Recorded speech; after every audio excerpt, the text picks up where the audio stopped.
Sparkle 50 had to be the most incredible event that I have ever participated in.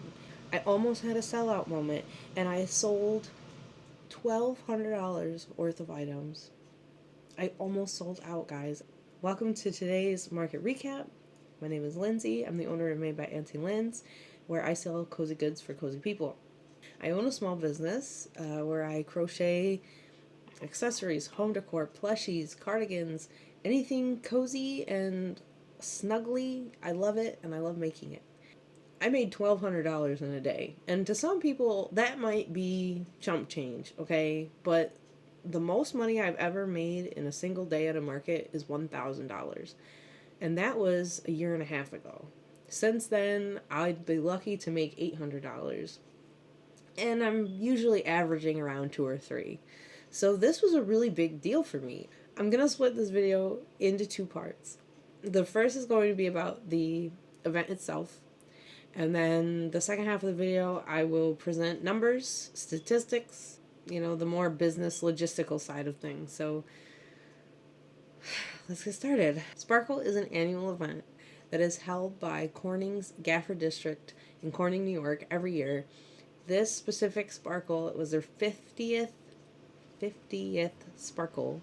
Very impressive, very beautiful, very wonderful. And I'm just going to let you know what it is and what it's about. It is located on Market Street in Corning, in New York. On their Facebook page, they had over 6,000 people interested in attending. And for the description of what the event is about, Corning's favorite holiday celebration lights the streets with shimmering decorations, live entertainment, and festive activities. This cherished tradition unites our community and creates an enchanting atmosphere for families and visitors alike. And it really is as magical as it sounds. I have attended as a spectator a few times, and there's always live music, carolers. They had Santa, they have photo ops, and it's just such a beautiful event. I really enjoy going. The only downside is that it's cold and weather, you never know how it's going to be. Some years it's beautiful, some years it's frigid and just absolutely awful. But no matter what the weather, no matter how you think it's going to be, it's always popping. Like, there's always so many people that go, so many families and friends and fun, and it's just such a nice environment to be in. I really love the community around this event. The people that go maintain a positive, merry vibe, whether they're vendors or spectators alike. And I really, really, really, really, really love this event in general. Now that I've vended it, I love it even more. So this particular Market Street event, I have not attended. I did attend their Harvest Fest back in, was it October? September? I have a video on it if you want to go check it out. It was really fun to do. I enjoyed it so much I reached out to the coordinator and asked if they were accepting vendors for Sparkle, and they said yes. So after the booth fee and insurance was paid and sent, I was ready to go. My only concerns going into this were weather and how to stay warm. I was also concerned about inventory because I know how big of an event this is, that I just wanted to make sure that I would be prepared enough and make enough money for it to be worth it. So I did have a goal to bring $5,000 worth of products. That did not happen.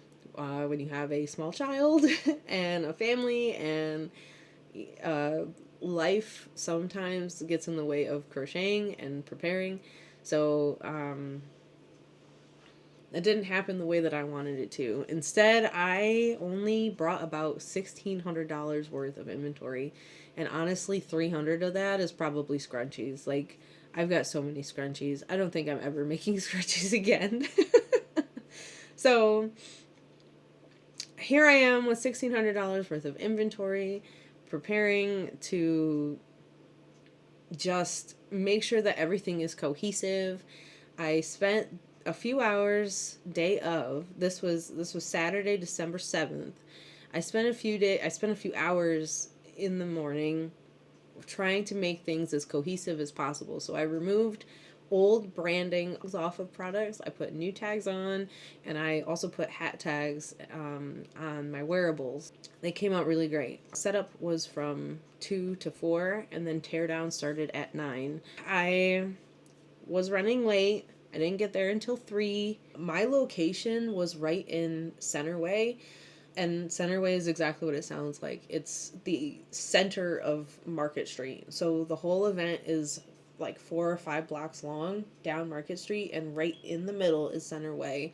And that's the hub. That's where Santa is. That's where the tree lighting was. That's where the parking is. Like, everybody's in Centerway.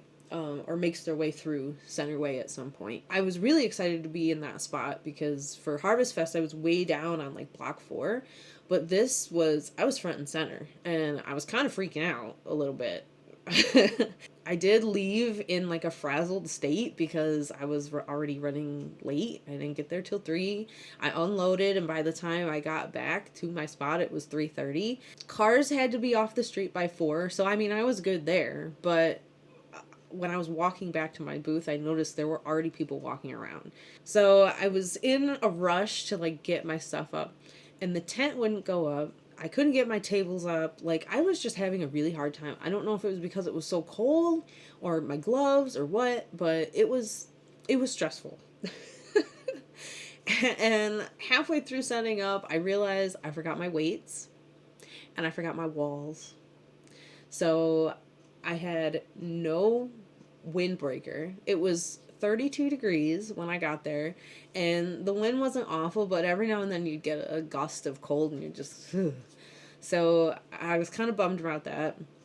And then with weights, it's a requirement for you to weigh down your tent. So I was freaking out, like, what am I going to do? I don't want to leave. So I asked a volunteer. She said, "Don't worry, we can rent weights to you." I said, okay, I have to do it because I'm not leaving.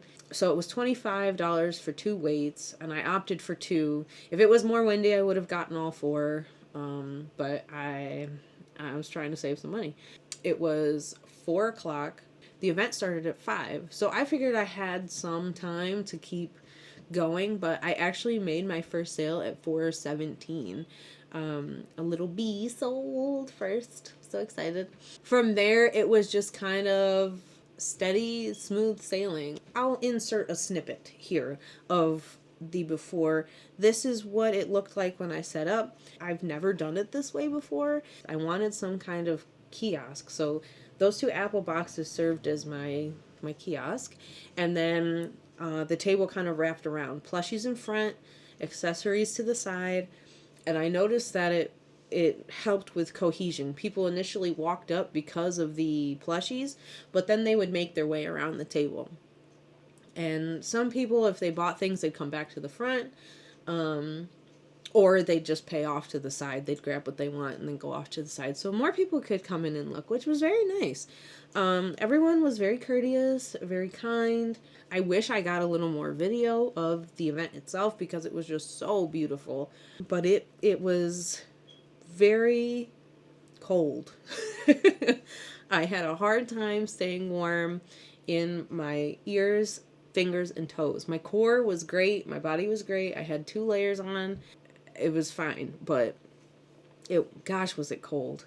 About halfway through the event, it started snowing, which was beautiful. It was delightful, but my stuff kept getting snowed on. And so every 5 minutes, I'd have to go and wipe the table off. My display was looking empty. I had more stock under the table, so as things sold, I would just replace it, and it just went. It just kept going. So by about 7:30, things had started to sell out. I was starting to feel anxiety, like, about not having things. I'm like, shoot, it's only 7:30 and I'm here till 9. So, I started to switch my display up a little bit. I brought everything from the side up to the front and was just kind of working through it as as it was happening, because that's all you can do, right? There were a lot of big ticket items that were still left, and I wasn't that concerned about it, but even those started going. So now now I'm just like, I have two events upcoming, Friday and Saturday, in a week. What am I supposed to bring? So, at that point, like, it's a good problem to have, but it's stressful when you stressful. I was actually very surprised at how much, like, sold. And I just spent the last bit of time trying to relax. I was tired. I was hungry. Like, it was all just kind of, I was cold. Everything was just kind of hitting me towards the end. So that was Saturday. And it was a beautiful time. It was a wonderful time. It was one for the history books, that's for sure. I did want to add a couple snippets for myself as reminders, but also, just something to keep in mind in general. One question I got was, are they scented? My crochet products are not scented. It was a little weird. It just, no question is a stupid question. It just kind of hit me. It just kind of came out of nowhere, sideways, hit me. I can't talk. I was like, no, they're not scented. I had 3 people ask me if I sold bunnies, and I don't, so that was something to keep in mind. And then I had a gentleman compliment the quality of my work. I mean, like, to no end. He was just very complimentary on the quality and the craftsmanship of my chickens. And he was a chicken crochet judge. I don't know. It was just like, who is this gentleman and why is he commenting on my chicken quality? But he did mention a little later that there was another crochet artist down the way selling the same items, some of the same items. All I knew specifically was the chicken. He said, and like down to the stuffing. He's like, you can tell it's the same bird. And I'm like, okay. And he said, I can just tell that theirs is intentionally overstuffed, but yours are understuffed, which I'm also guessing is intentional. And I said, it is, yes, absolutely. So we were talking about the artisanship of crochet chickens for about 10 minutes, and it was a wonderful conversation. I really enjoyed him. Like, he was fun. He was a cool person. But I got, throughout the night, I got a lot of compliments on the craftsmanship. I don't know. I did not go and see the other person's crochet. I don't know who they are. I can't speak for the quality, like what I think about the quality of their work. All I can speak for is mine and his opinion of it. So that was kind of nice to hear that. Let's get into numbers, shall we? Numbers are cool because they kind of bring everything into reality, and the validity of what I'm doing is like real.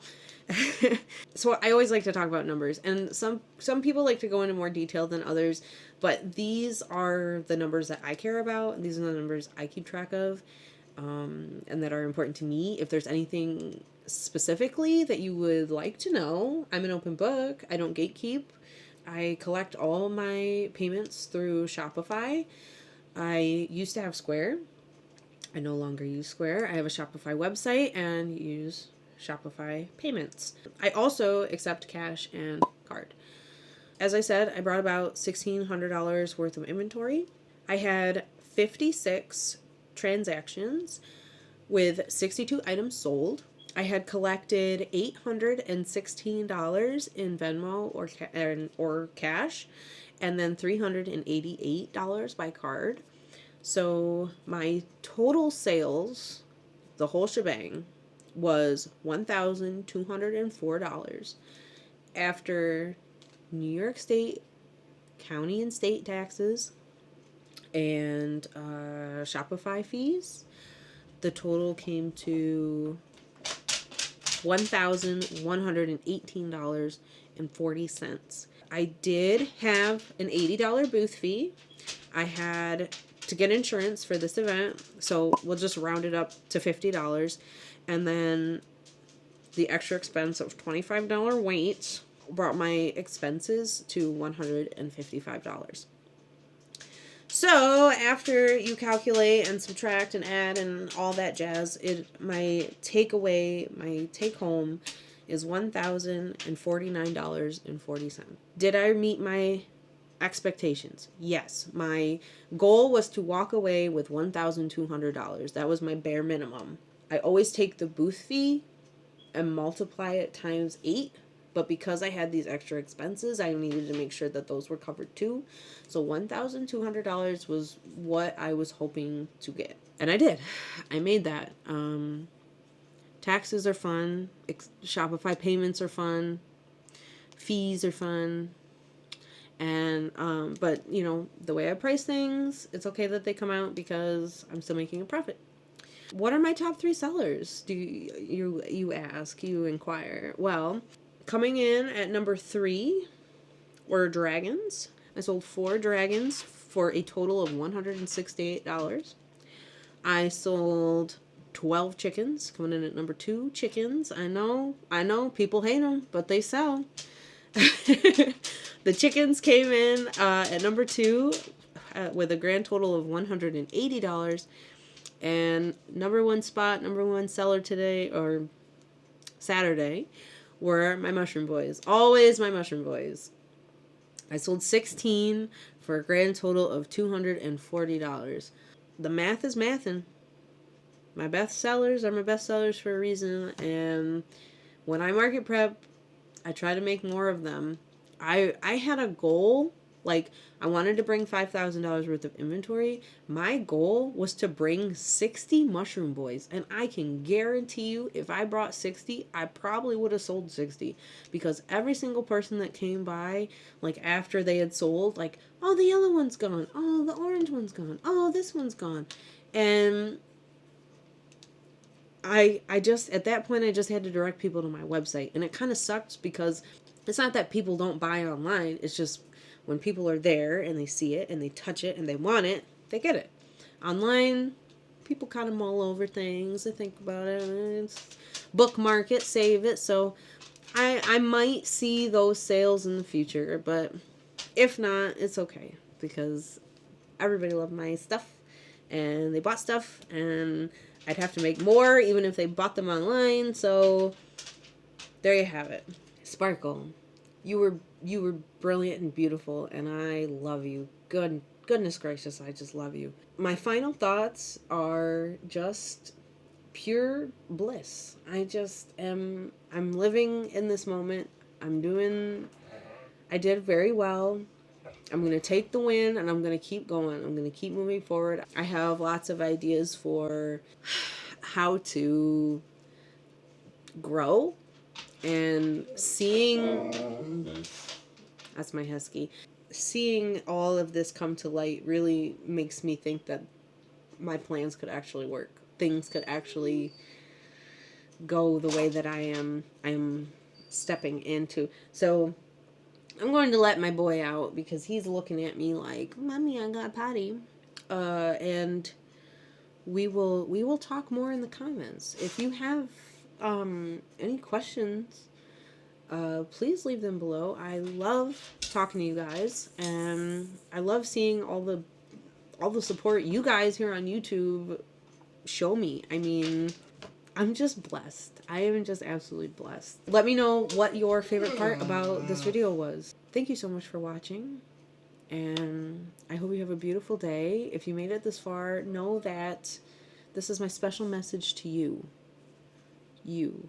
Is that you are brilliant, and that you are going to do things that nobody else can accomplish because they're not you, okay? This is the overall theme of right now, because I'm just overwhelmed and happy and proud. If you loved any part of this video, please leave a like, please subscribe, stay tuned for more.